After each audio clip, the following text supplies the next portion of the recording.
할렐루야.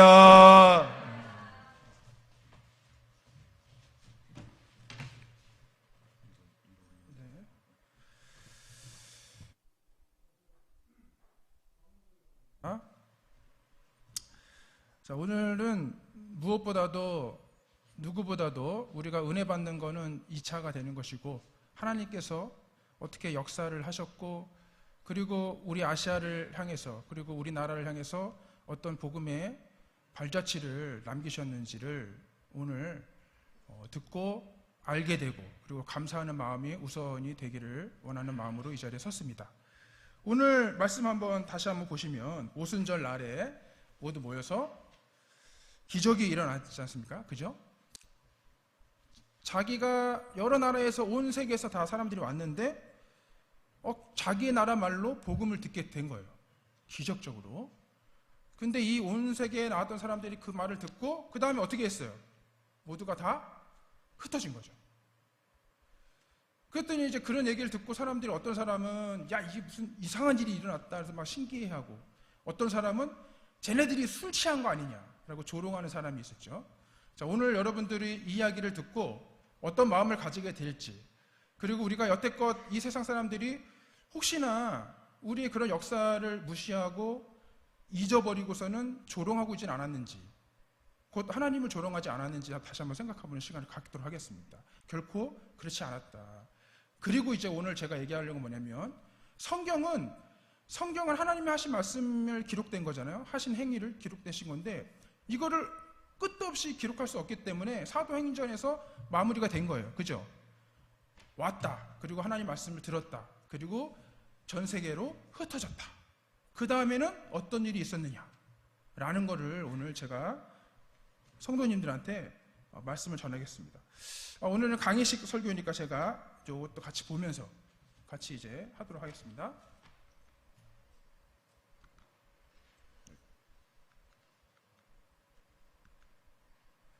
자, 지도 보이시죠?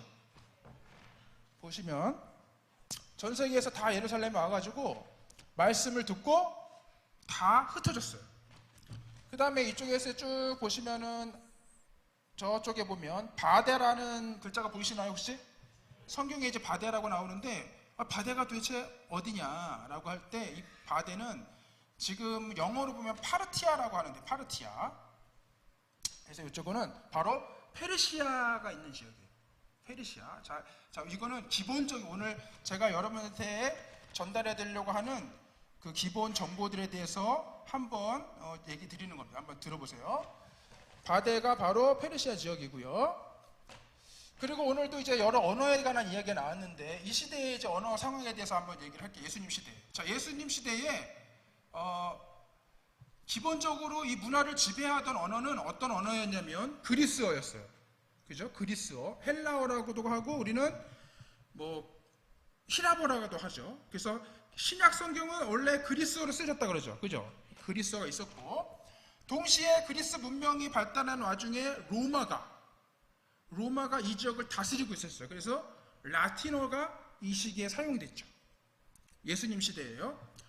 그러면 예수님은 어떤 언어를 사용했느냐라고 할 때, 우리가 얘기할 때 히브리어를 사용했겠지라고 얘기할 수 있겠죠. 그러나 그거보다 조금 더 구체적으로 가면 이 시기에는 아람어라는 걸 사용했어요. 아람어를 사용했고, 이것이 지금에는 어떤 말이라고 하냐면 시리아어라고 얘기해요. 시리아어. 그거 뭐냐면, 옛날에 여러분 바빌로니아, 아시리아라는 말을 들어본 적이 있으실지도 모르겠는데, 그 아시리아에서 아가 빠지고 시리아어가 된 거예요. 그래서 시리아어라는데, 지금의 시리아라는 나라가 있죠. 그 나라랑은 사실은 상관없어요. 그냥 옛날부터 그냥 그 옛날에는 시리아어가 있었고, 지금의 시리아라는 나라는 그 용어를 받아서 자기 나라를 시리아라고 한 거고, 그 나라는 지금 아랍어를 사용하고 있고요. 제가 얘기하는 시리아어는 1세기 때 예수님 시대에 쓰였던 언어를 얘기하는 시리아어예요. 자, 여기까지 얘기를 듣고 지금 이 메대 지방을 중심으로 어떤 일이 일어났는지를 한번 오늘부터 얘기를 해보겠습니다. 1623년에서 25년쯤이에요. 중국의 서안, 지금 우리가 시안이라고도 하고 중국어로 한자 말 그대로 읽으면 서안이에요. 그러나 옛날에는 장안이라 그랬어요. 장안 들어보셨어요? 장안? 우리나라에 뭐 장안 삼거리 이런 거 말고 중국의 장안인데, 장안은 어느 나라의 수도였냐면 옛날에 당나라 때 수도였어요. 당나라 들어보셨죠? 예, 당나라 때 우리나라는 삼국시대였어요. 그죠? 당나라 수도가 장안이었는데, 장안 수도에서 이런 커다란 비석이 하나가 발견이 됐어요. 1620, 그러니까 지금부터 400년 전이죠. 발견됐는데 난리가 났어. 이 시기에 당시에 중국에 선교를 하러 온 천주교 사제들이 있었어요. 예수의 선교사라고. 사제들이 와서 선교를 하고 있다가 이 얘기를 들은 거예요. 장안에서 비석이 발견됐는데 범상치가 않다. 우리가 여태껏 모르던 내용이 들어있다. 그래가지고 모든 사람들의 관심이 다 쏠리게 됩니다. 자, 그러면 왜 이 비석에 관심이 쏠렸을까? 자, 여기 비석에 보면 이렇게 커요. 그리고 이 비석 중에 재밌는 얘기를 하나 하자면, 저 위쪽에 보면 잘 안 보이는데 그 도장 같은 거 찍혀 있죠, 왼쪽에. 그죠? 그리고 밑에도 보면 도장 같은 게 하나 찍힌데, 저게 뭐냐면, 좀 크게 보면 뭐가 있냐면 서울대 그 마크예요. 그 왜 저게 서울대 마크가 저게 찍혀 있냐? 왜냐면 이거는 서울대 고문원실에 들어있는 저 비석을 탁본한 거예요. 근데 저게 언제 들어왔냐? 옛날에 서울대가 이전 대학 이름이 경성제국대였어요. 왜냐면 일제시대가 각 나라의 전 세계를 자기 다스리겠다는 생각이 있었잖아요. 그래서 아시아를 다 제패하겠다 해서 대만에 제국대학을 하나 세우고, 서울에 제국대학을 하나 세우고, 일본에 제국대학을 하나 세웠는데, 그 바로 우리나라에 딱 세운 게 서울대의 전신이었던 경성제국대였어요. 그래서 전 세계를 다 지배를 하려고 했던 생각이 있었기 때문에 전 세계 유명한 유물들, 그리고 내가 전 세계를 제국을 이제 크게 확장하기 시켜서 필요한 게 뭐냐라고 하다가 저걸 알은 거예요. 그래서 장안에 가가지고 저걸 탁본해가지고 경성제국제의 도서관에 있는 거를 제가 가서 확인하고 보고했습니다. 그래서 바로 고기 때문에 저 문헌이 있는 거예요. 자, 다시 들어가서. 그럼 이제 여기서 이거 글자를 한번 읽어볼까요? 대진, 한자 다 아시죠? 같이 읽겠습니다. 대진, 경교, 유행, 중국비. 야, 문제 없어요. 자, 그러면 대진이라는 건 뭐냐라는 거예요. 대진이라는 거는 옛날에 당나라 때 역사서나 이런 걸 보면 뭐라고 되면, 대진은 로마다. 로마를 대진이라고 칭한다. 이런 거예요. 로마라고? 경교는 뭔가 밝은 교 이런 의미도 있고, 큰 교 이런 의미도 있어요. 경교가 뭔지 모르겠는데 대진에 있는 경교가 유행했던 것에 대한 중국비다라는 게 제목으로 써 있는 거예요. 그죠? 자, 여기까지는 근데 또 내용이 뭔가라고 보는데, 자, 그 다음에 요 비석의 맨 밑에 보면 잘 안 보이시겠는데 꼬부랑 글자로 막 이렇게 써 있어요. 이걸 처음에 사람들은 몰랐어요. 이 글자가 도대체 뭐냐, 저게 이상한 꼬부랑 글자가 써 있다. 한자 밑에 좀 이따 보여드릴게요. 그게 글자가 뭐였냐면 바로 시리아어 글자였어요. 아니, 왜 당나라의 비석에 시리아어 글자가 써 있지? 아까 제가 시리아어 글자가 언제적 문자라 그랬죠? 1세기부터 예수님이 사용했던 그 언어로 기록된 문자들이야. 그게 왜 여기에 들어있냐는 거죠. 당나라 때 비석에. 자, 보시죠. 비석의 옆에 보면은, 자, 다시 한번 읽어볼까요? 대진사 승 경정술 이렇게 돼 있어요. 잘 안 보이시죠? 한자를 모르시는 건 아니고 잘 안 보이셔서 지금 읽기를 모르겠는데, 다시 제가 읽어줄게. 대진사승 경정술이야. 자, 대진사의 절이죠, 그죠? 승려인데 경정이 기록한 거다, 이렇게 돼 있는 거예요. 근데 밑에 있는 시리아어 글자를 제가 써가지고 제가 오늘 읽어드릴 텐데, 맨 앞에 뭐라고 돼 있냐면 아담이라고 돼 있어요. 아담. 크시샤가 뭐냐면 신부란 뜻이에요. 사제. 그러면서 쿠라피스 소코파, 코레스코푸스라는 라틴어 단어의 음역이에요. 감독이란 뜻이에요. 지방 감독. 그 다음에 파파샤, 원로란 뜻이고요. 찌니스탄이 어디냐? 차이나를 얘기하는 거예요. 중국. 그래서 해석을 해보면 뭐냐면 대진사의 승려 경정은 곧 누구냐? 중국의 원로이며 지방 감독 코레스 피스코푸스인 신부인 아담이 바로 대진사의 승 경정이다, 이런 얘기인 거예요. 자, 그럼 여기서 어떤 얘기를 할 수 있으면 경정은 누구다? 기독교인이다. 그죠? 그럼 여기서 승은 불교의 승이 아니라 누굴 얘기하는 거예요? 신부를 얘기하는 거예요. 사제를. 그러면 대진사는 절일까요? 아니에요. 대진사는 교회예요. 그 얘기를 한번 다시 해보겠습니다. 맨 첫 줄이에요. 월약 상현진 적선선이 무원이다, 이렇게 써 있어요. 그러면 범상한 듯하지만 참된 고요함이요 앞이지만 시초가 없도다. 이거 고요함이 이제 보통 열반이라고 하는 니르바나의 마지막 그런 얘기를 하는 건데, 이거 불교문은 아닌가? 이렇게 얘기할 수 있죠. 근데 선선이 시초다라는 거니까 뭔가 창세기 얘기하는 것 같기도 해. 다음 한번 읽어볼까요? 기유 아사밀 묘신 무원 진주 아라하여, 이렇게 돼 있어요. 제가 한번 해석해 볼게요.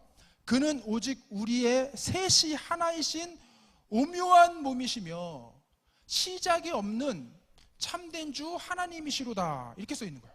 자, 셋이 하나다. 이게 뭐예요? 삼위일체를 얘기하는 거예요. 이거 봐라, 이거 기독교적인 냄새가 나는데? 이라고 하죠. 그 다음에 제가 여기다 하나님이라고 번역했는데 저 한자가 뭐라고 되어 있냐면 아라하라고 되어 있어요. 아라하, 한자로. 아라하라는 말을 들어보셨어요?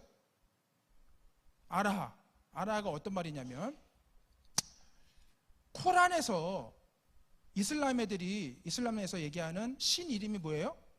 알라하죠. 알라가 바로 알라하예요. 그러면은 이거는 뭐 이슬람의 신 이름인가? 아니에요. 히브리어에서는 하나님의 이름이 엘로힘이었어요. 그죠?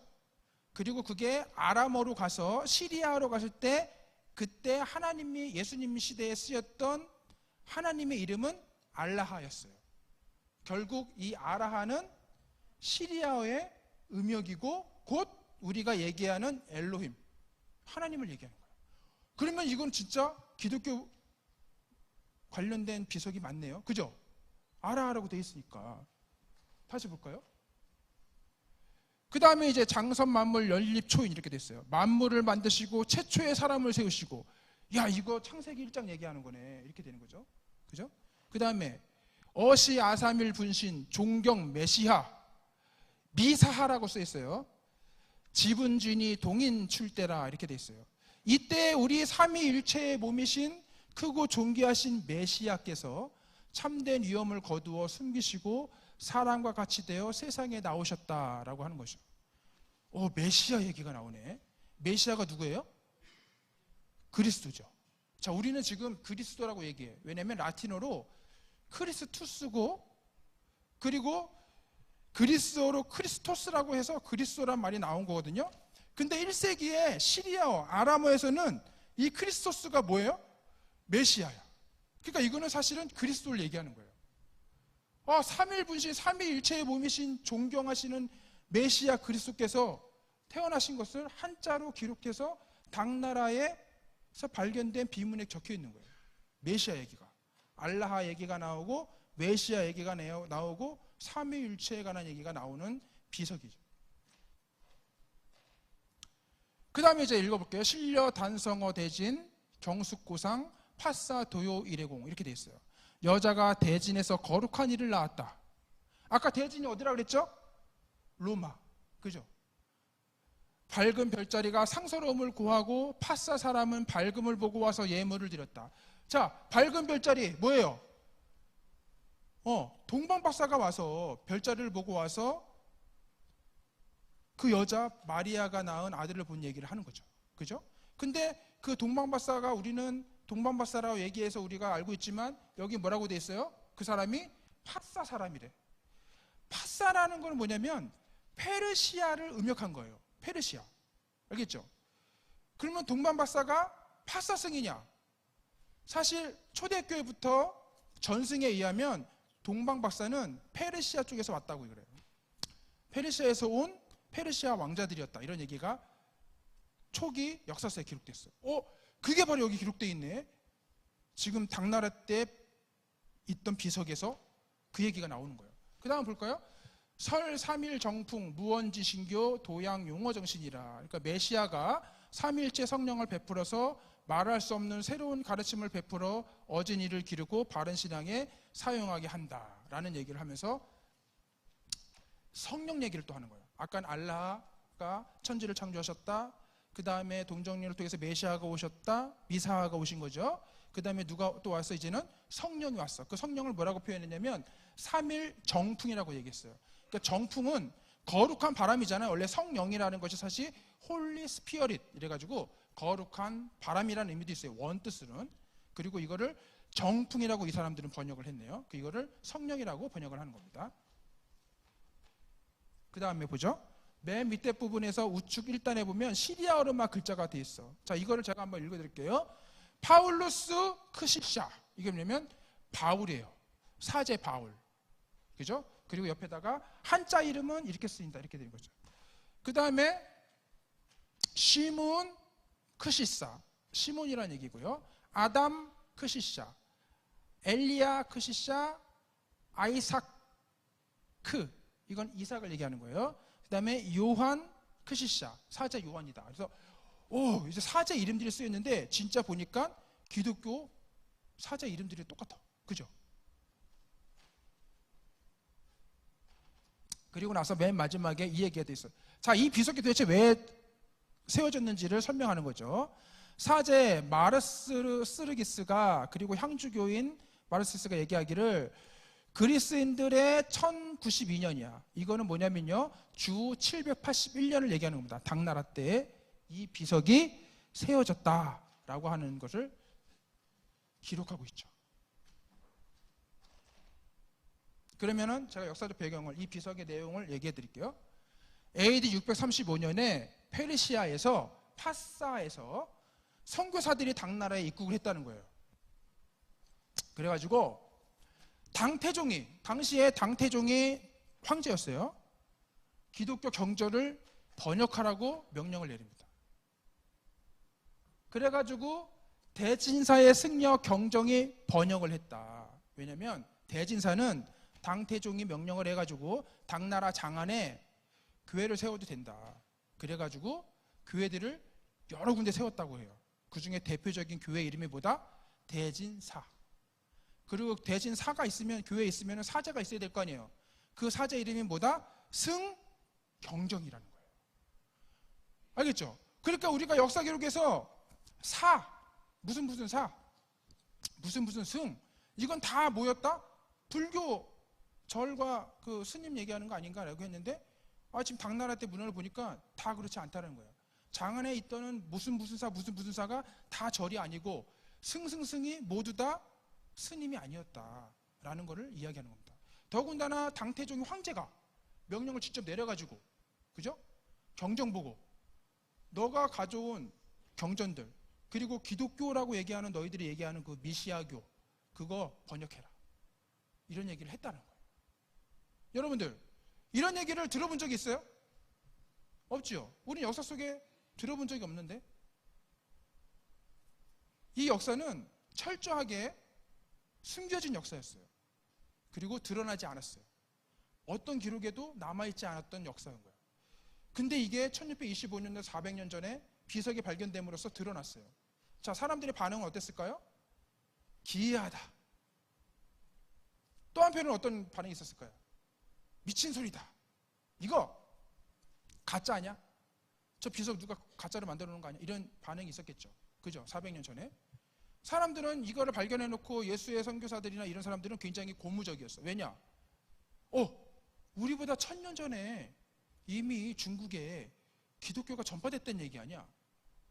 그러면 이 사람들은 다시 한번 생각해 뭐냐면, 그럼 우리가 맨날 책으로만 배웠던, 이거 혹시 전설이 아닐까라고 했던 도마의 아시아 선교가 이걸 뒷받침해주는 유물이 아니냐라는 생각을 하게 되겠죠. 그죠? 그래서 굉장히 고무적이었어. 그러나 사람들은 또 한편으로 반신반의했죠. 왜? 역사에 기록되지 않은 이런 유물이 발견됐는데 도저히 다르게 설명할 수가 없어. 아니 당태종이 그때 기독교가 있었다는데 대진사라는 교회가 있었고 승경정이 있었다는데 그런 근거가 도대체 어디에 있는 거야? 역사 기록이 있는 거야? 라는 생각을 하게 되죠. 그죠? 그렇게 하고 사실 300년이 지났어요. 그 다음에 어떤 일이 일어났는지 제가 오늘 또 얘기해 드리겠습니다. 당대에 투르판이라는 곳이 있어요. 저기 빨간 것으로 두낭이라고 되어 있는데요. 그죠? 중국의 정중앙쯤 있는 거예요. 그리고 중앙에 시안이라는 곳이 있고요. 그러니까 아까 장안이 바로 시안이죠. 거기서 비석이 발견됐는데 두낭이라는 곳에 석굴이 발견됐어요. 석굴. 근데 여기서 2만 점이 넘는 도서가 이 석굴 안에서 발견이 됐어요. 그래서 영국과 프랑스인 사람들이 이 석굴에서 이 문헌을 빼가져 가가지고 막 마차에 싣고 다 유럽으로 가져가 버렸어요. 이것들 대부분을. 어떻게 생겼냐면 이 석굴이 이렇게 생겼어요. 1000년 이상을 저 석굴 안에 문헌들이 숨겨져 있었던 거예요. 그리고 저기에는 사람 1900년대에도 승들이 저기를 지키고 있었어요. 그런데 저 석굴 중에서 몇 개의 굴 안에 벽을 하나 다시 만들어가 저렇게 벽돌처럼 만들어가지고 벽으로 막혀 있었던 곳이 있었는데 이 승이 거기서 담배를 피다가 거기다가 이게 구멍에다 이렇게 놔뒀는데 그게 빠져가지고 찾다 보니까 구멍을 발견한 거야. 그래서 문을 열었는데 그 벽을 뚫었더니 1000년 동안 숨겨져 있던 문헌이 발견됐는데 무려 2만 점이 넘는 문헌이 발견된 거예요. 100년 전에. 제가 여기를 한번 가봤습니다. 여러분들도 두낭 가시면 여기를 구경할 수가 있어요. 그래서 몇 개 동굴을 열어주고 가서 볼 수 있도록 돼 있거든요. 그럼 이 동굴에서 발견된 것 중에서 우리가 아는 제일 유명한 게 뭐냐? 해초의 왕후천축전이라는 게 있어요. 여러분 들어보셨어요? 우리 들어봤죠? 이거 국보인데 이게 지금 어디가 있냐면은 프랑스에 있어요. 프랑스 국립도서관에. 해초의 왕후천축전이 일부만 쪼가리만 남아 있었고 전설로만 내려오던 책이었어요. 사실은. 우리 지금은 다 알고 있지만 국보라고. 이 문헌이 없었는데 펠리오라는 사람이 도낭에서 아까 그 투르판에서 그 열렸을 때 문헌을 가지러 가면서 저걸 발견한 거예요. 그래서 그거를 펠리오가 가져갔어. 프랑스로. 우리나라 국보지만. 그래서 유일본이에요. 저게. 왕원천축전. 바로 그게 어디서 나왔다? 바로 이 두낭 석굴에서 나왔어요. 그러면 이것만 나왔느냐? 제가 왜 이 얘기를 하려고 하느냐라고 하면 이 두낭 석굴에서 바로 그 경교 문헌, 당나라 때의 경정이 번역했다라고 하는 그것, 역사 속에는 없어졌던 모두가 다 잊고 있었던 바로 그 경전 문헌들이 바로 여기서 발견이 되는 거예요. 바로 100년 전에. 책 이름은 경교삼위 몽도찬, 존경, 선원지본경, 지연안락경, 일신론 중에 세존 보시론, 서청 미시소경, 대성통증 기법찬 이런 책들이 바로 거기서 문헌이 발견된 거죠. 자, 그러면 이게 진짜 기독교 문헌이냐라고 하는 거잖아요. 한번 제가 한번 그 중에서 오늘 기억하실 거 뭐냐면 일신론 중에 세존 보시론, 그 다음에 6번에 서청 미소시경만 일단 생각하고 계세요. 그 다음에 자, 일신론 중에 세존 보시론이라는 게 있어요. 여기에 보시면 하나, 둘, 셋, 세 번째 줄, 왼쪽에 세 번째 줄에서 하나, 둘, 셋, 넷, 다섯 줄자부터 여시, 보시, 약, 좌수, 보시, 물금, 우수각 이런 부분이 있어요. 근데 포시라고 되어 있는데 보시라고 하시면 되겠죠. 자, 보시를 한다는 거는 불교에서 얘기하면 뭔가 은혜를 베풀어서 뭔가 주고 하는 걸 얘기하잖아요. 근데 여기서 이렇게 써 있어요.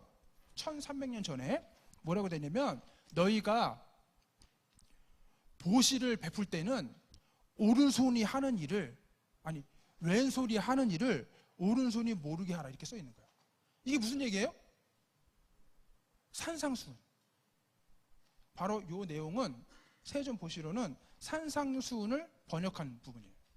물론 우리가 알고 있는 산상수훈하고 약간 다르죠. 원래는 우리는 오른손이 하는 일을 왼손이 모르게 하라 돼 있는데 여기는 왼손이 하는 일을 오른손이 모르게 하라 이렇게 돼 있어요. 그것만 다를 뿐이지 나머지는 다 산상수훈의 내용이 여기에 기록이 되어 있는 거죠.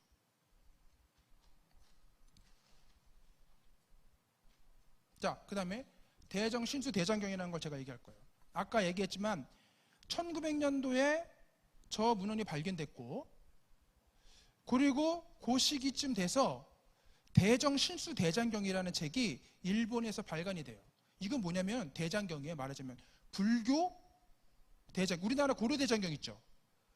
신수 대장경은 뭐냐면 일본 사람들이 우리나라 고려 대장경을 바탕으로다가 경전을 더 추가해가지고 대정 신수 대장경을 일제시대 때 만들었거든요, 저거를. 그런데 재밌는 내용은 저 대장경 안에 바로 그 경교문헌 있죠. 메시아 나오가 하는 경교문헌이 이 대장경 안에 들어가 있어요. 대정 신수 대장경 제54권 보시죠. 2143번에 경교 3인 몽도창, 2142번에 서청 미시소경. 아까 본 그 제목이잖아요, 그죠? 그리고 2144년도에 뭐라고 됐어요? 대진경교 유행 중국 비송. 참 신기한 일이네. 아니, 왜 불교 대장경을 새롭게 편찬할 때 경교문헌이 들어가 있어요? 그 경교문헌엔 바로 메시아 얘기가 들어있고, 그죠? 삼위일체에 관한 이야기가 들어있고, 하나님에 관한 이야기가 들어있는 책이 여기 들어있는 거예요. 신기하죠? 왜 이 사람들은 여기다 이걸 집어넣었을까? 이런 생각을 할 수밖에 없어요. 그럼 여기서 더 재밌는 얘기가 있어요. 자, 이게 바로 2142번에 대정 신수대장경에 있는 서청 미시소경. 그죠? 그대로 있죠? 그 다음에 얘기죠. 자, 그 다음에 제가 생각한 거예요. 자, 대정 신수대장경에 경교의 문헌들이 들어가 있어. 근데 대정 신수대장경은 아까 얘기했죠. 우리나라의 고려대정, 팔면대장경을 바탕으로다가 대정 신수대장경을 만들었다. 그러면 대정 신수대장경에 메시아 얘기가 경교 문헌 말고 또 없을까? 라고 생각했는데 그거를 찾은 거죠. 한번 볼까요?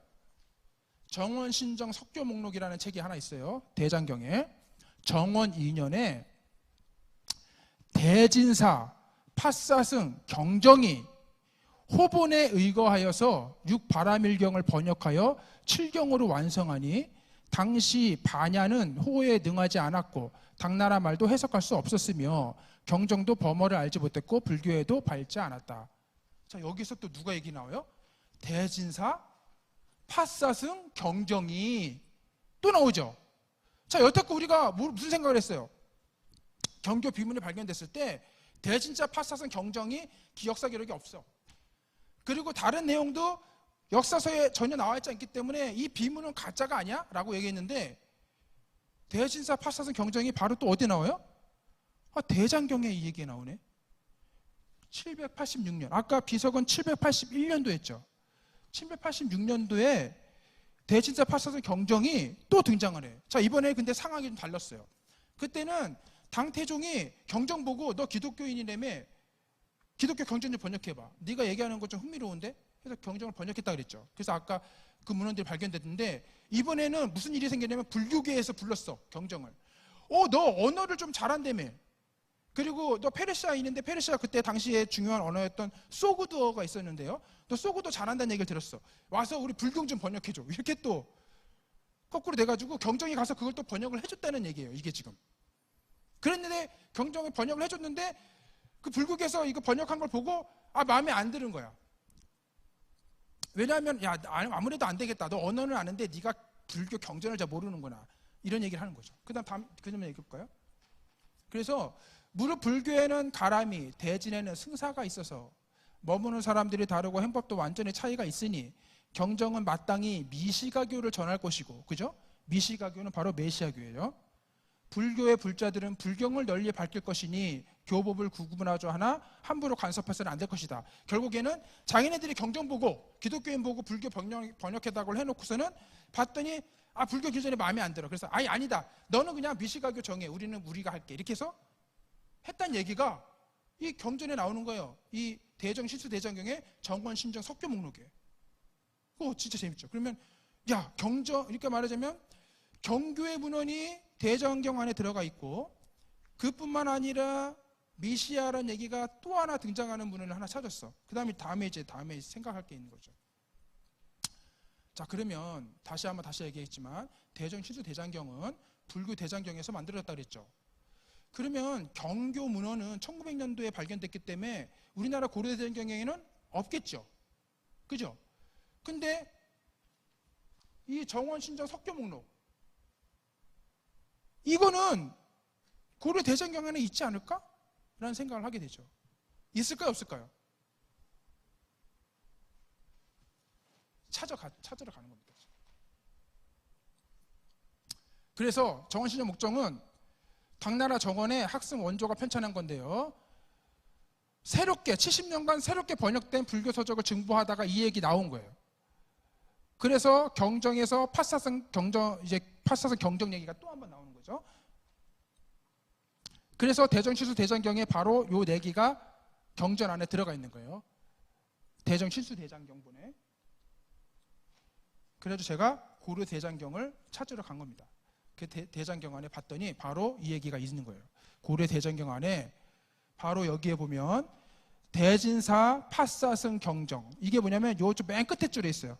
이거의 맨 끝에 줄에 대진승, 끝에 줄 아니다, 중간쯤에 정원이 한 다음에 하나 둘 세 번째쯤 돼서 대진사 파사승 경정이라는 얘기가 나오는 거죠. 이게 바로 불교 대장경에 있는 파사승 경정 얘기예요. 그 다음 볼까요?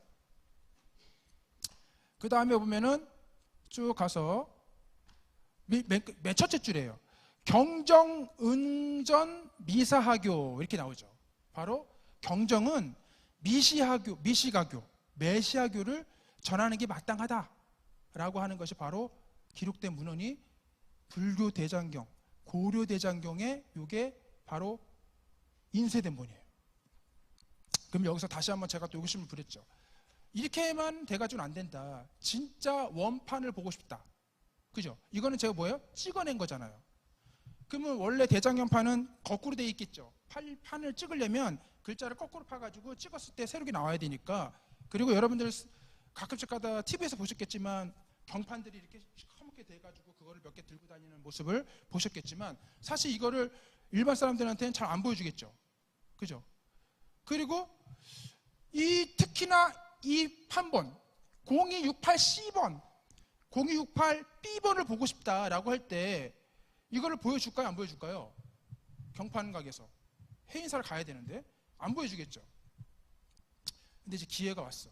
기회가 와서 어떤 일이 있었냐면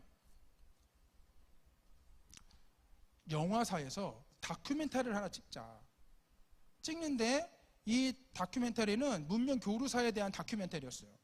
그래서 영화사에서 연락이 왔어.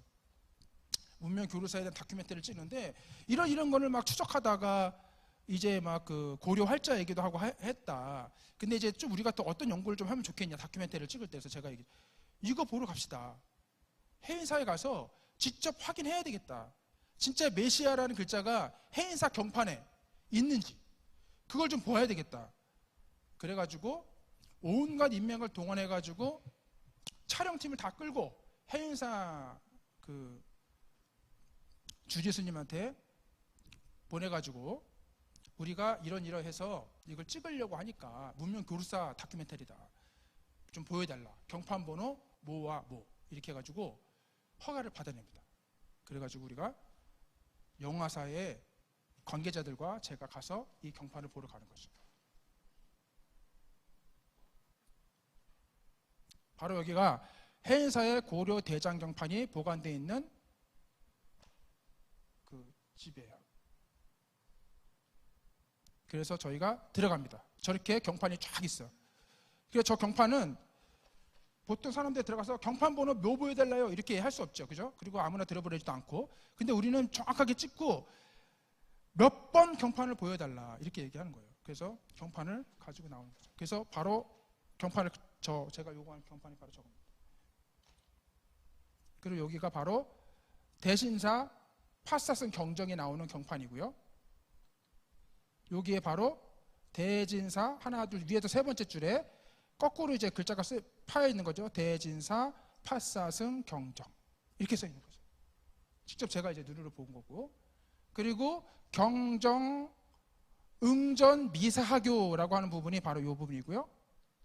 이 부분에서 저 끝에 부분이죠. 전자만 보이죠. 응전 미사하교 이렇게 되어 있는 거죠. 이렇게 해서 경판을 세계 처음으로 찾아가지고 진짜 본 겁니다. 그리고 이걸 통해서 동서문명교류를 통해서 대장경 안에 메시아에 대한 기록이 있고 경교 비문이 거짓이 아니다. 그거를 뒷받침만한 내용이 바로 우리나라 고려대장경에 기록되어 있다는 거. 그러면 또 더 중요한 건 뭐냐면 고려대장경에는 메시아라는 기록이 이거밖에 없을까요? 또 있습니다. 자, 오늘은 그거를 제가 얘기해 드릴 건 아니고요. 또 있습니다. 또 얘기할 것이고요. 그뿐입니까? 이제는 그 이후에는 어떤 일이 있었을까요? 우리나라 고려시대에는 그러면 대장경이 들어와서 미시아교 얘기가 대장경 경판에 기록되어 있고 했는데 그 시기에 고려시대의 기독교는 어떤 모습이었을까? 우리나라 왕족 중에 기독교 연관이 있는 사람은 없었을까? 있었습니다. 그런 기록들이 또 있어요. 충렬왕, 충선왕, 그들의 와이프와 그들의 외할머니 다 모두 기독교인이었다. 이런 기록들이 나오고 있는 겁니다. 조선시대에 소현세자가 청나라의 볼모로 잡혀갔죠. 그때 소현세자가 가서 만난 사람이 있어요. 아담샬이라는 선교사를 만났죠. 그 선교사랑 만나서 기독교 얘기를 듣고 소현세자가 그 얘기를 듣고 세례를 받을 것이냐 말 것이냐 이런 얘기를 하는 내용이 아담샬이라는 사람이 라틴어로 기록해가지고 바티칸에 다 보고를 합니다. 그게 바로 발견돼서 논문으로 나온 지가 10년도 안 됐어요. 지금 이 시대는 새로운 역사 기록들이 발견이 돼서 우리가 여태껏 잊고 살았던, 아까 얘기했지만 사도행전 이후에 모든 나라로 사람들이 전파돼서 흩어져서 전파했던 그 역사 기록들을 하나씩 하나씩 밝혀지고 있고, 그것이 우리나라의 가야 시대에는 어떤 연관이 있는지, 삼국 시대는 어떤 연관이 있는지, 고려 시대는 어떤 연관이 있는지, 조선 시대는 어떤 연관이 있는지가 하나씩 하나씩 밝혀지는 시대에 살고 있습니다. 이제 정말 새로운 시대가 됐을 거예요. 이제는 아시아 기독교, 그러니까 아시아에 어떻게 하나님께서 단순히 우리가 여태껏 생각했던 거는 100년 전에 서양 종교가 들어와서, 우리는 원래 유교와 불교를 믿고 있었는데 서양 기독교가 들어와가지고 제국주의가 들고 들어와가지고 믿으라 한 걸 너희들은 믿고 있냐, 이거는 민족 종교가 아니다, 전통 종교가 아니다라는 그런 이야기를 우리가 듣고 살지 않았습니까? 그러나 그렇지 않다. 불교가 들어오기 전에, 유교가 들어오기 전에 이미 기독교의 흔적들은 아시아에서 그리고 우리 한반도와 연결되어 있었다라는 것을 계속해서 밝혀내고 연구해내고, 그리고 여태껏도 우리가 다들 서원모 선생님도 그렇고 김석 선생님 다 논문으로만 써가지고 학회 발표만 했어. 다 읽지도 않아. 읽어도 무슨 얘기인지도 몰라요. 이러지 말고 이제는 성도들을 향해서 전파하자. 이제는 우리가 어느 정도 연구가 됐고 어느 정도 역사 기록도 준비가 됐다. 이제는 성도들을 향해서 이것을 전파하고, 그래서 성도들이, 그리고 중고등학생들이, 청장년들이 자기가 배우는 역사 기록과 그리고 학교에서 배우는 어떤 그런 것과 연동시켜서 기독교를 생각할 수 있도록 하는 것. 그러니까 기독교에 나오는 성경과 우리 생활이 너무나 동떨어져 있는 생활로 가기가 쉽고, 지식도 마찬가지고 그렇잖아요. 그러나 이제는 접목시키는 거죠. 성경의 이야기와 역사의 이야기를 접목시켜서 배우게 하고 전파할 수 있는 그런 기회의 장을 만들자 해서 이 4번의 역사 강의가 이루어진 겁니다. 제가 이 얘기를 계속해서 사람들한테 하고 이렇게 좀 하면 좋겠다라고 얘기했던 거를 실질적으로 한 교회는 아무도 없었어요. 그러나 이번에 김영래 목사님께서 선들교회에서 우리가 그걸 처음으로 한번 해보자. 그래서 처음으로 선들교회에서 역사적으로 이 강의가 이루어진 겁니다. 앞으로 이 선들교회가 이런 강의를 했다라는 거를 만천하에 좀 전파해서 앞으로 이런 강의를 통해서 우리 청장년들한테 선포하고 장년들한테 선포해서 우리가 새롭게, 지식이까지 새롭게 한번 하나님의 말씀 전파에 대해서 우리가 추적하고 그리고 감명받고 무엇보다도 하나님께 감사할 수 있는 그런 시간을 갖자라고 하는 마음에서 이 시간 말씀을 전했습니다. 언젠가 기회가 된다면 또 다른 우리 고려시대의 충렬왕과 충선왕의 이야기를 한번 또 들을 수 있는 기회가 있었으면 좋겠습니다. 이상입니다. 감사합니다.